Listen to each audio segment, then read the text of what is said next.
I'm Julianne Maeda, and I'm a senior archaeology major at Barnard. My name is Ariane Dandino, and I'm at NYU undergrad for childhood education and special education. My name is Jenna Wallace Copeland. I am a graduate student at the Graduate Center, CUNY, New York. My name is Victor Luna. I am an anthropology major here at the City College of New York. We'd all get there at around 7 a.m. And there's like everybody else is already in the park. There's runners and dogs all over the place, and it feels like 9 o'clock or something, but it's super early. And a lot of the time I'm wondering why all these people are awake and doing this. But then so we would go over and we'd have to unpack all of our supplies from up at this station in the park up on this little hill. And we would load it all into Nan's car, and she would drive it to the 2 sites that we were working at. And there was a strategic way of the way we loaded her car every single day. It was screens in first, and then all of the toolboxes on top of that, and shovels. So once we loaded everything in, we each grabbed a shovel and walked to the site, or to whatever site we were assigned to for that week. And once we got there, Nan drove up, we unloaded her car, and we began to work. Excavating in Central Park is a unique experience. First things first, everything had to be completely covered at the end of every day and backfilled every weekend. So even if we weren't finished with a unit, and that was not only because of the sensitivity of the archaeological materials, but more importantly because of the hundreds of thousands of people who consider Central Park the extension of their homes. So we had those considerations. Honestly, going in as anyone would think, I thought that the physical labor would be the hardest part.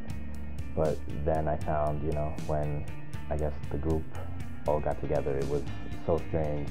After a week, we were acting as if we knew each other for years. And everyone was actually very gracious, and we just had a lot of fun, and the time flew by. Honestly, well, for me anyway, honestly, the paperwork was a lot harder than the actual physical work. It was a wonderful experience in the way the students all pulled together the varying levels of knowledge. Some had done film school, some had no idea of what it entailed, and they were quick learners, and they all came together. The chemistry between the students was amazing. It was really a pleasure to work with them, and there was no one who was problematical. We got along great. We were like a family. By the end of the summer, the first day, it was a little awkward as any first day would be, getting to know each other, but by the end of the summer, we were as close could be. We were all really lucky in that we really got along. We all hit it off. There was a lot of just chatting in the pits. Ashley is a really good singer, and so she'd be singing to herself, and you're like, oh my god, that sounds really great, or all of that. The project was hilarious, and it really made me realize how the good humor of people when, you're supposed to, think archaeology is such a serious thing. But no, people are people. People are going to have fun.